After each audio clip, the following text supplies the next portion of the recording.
அண்ணாச்சி என்னம்மா இந்த பவுடரும் இந்த விம்ஜெல்லும் எத்தனை ரூபா? பார்ப்போம். இந்த பவுட்ரு வந்து 100 ரூபா. இதை விம்ஜெல் வந்து 20 ரூபாய். இப்போ 15 ரூபாய்க்கு கம்மி, 5 ரூபா கம்மி பண்ணியிருக்காங்களா? சரி சரி சரி.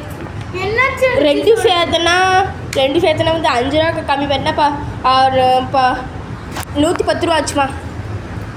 என்னாச்சு? இது வந்து 100 ரூபாய், இது 5 ரூபாய். எனக்கு இது 5 ரூபாய்க்கு தான் வேணும், இது 5 ரூபாய்க்கு தான் எனக்கு வேணும்.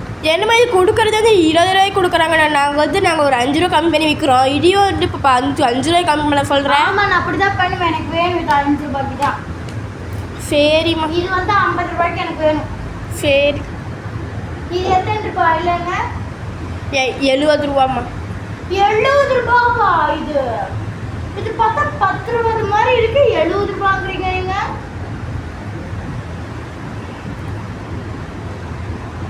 என்ன ஒண்ணுமே பேச மாட்டேங்கிறீங்க? சரிம்மா, ஒரு 10 ரூபாய்க்கு கொடுக்கலாம். சரி, இந்த லிப் பாம் எத்தனை ரூபாய்?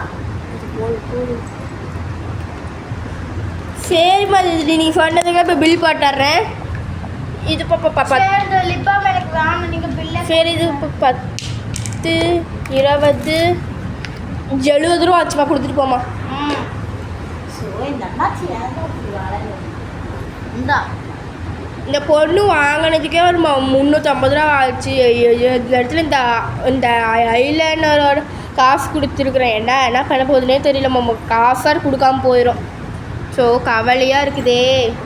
இந்த பொண்ணுக்கிட்ட எப்படியும் இந்த பொண்ணு வந்து 1 லட்சத்துக்கு மேலே கடன் போட்டுருக்குது கடையிலேயே மட்டும்.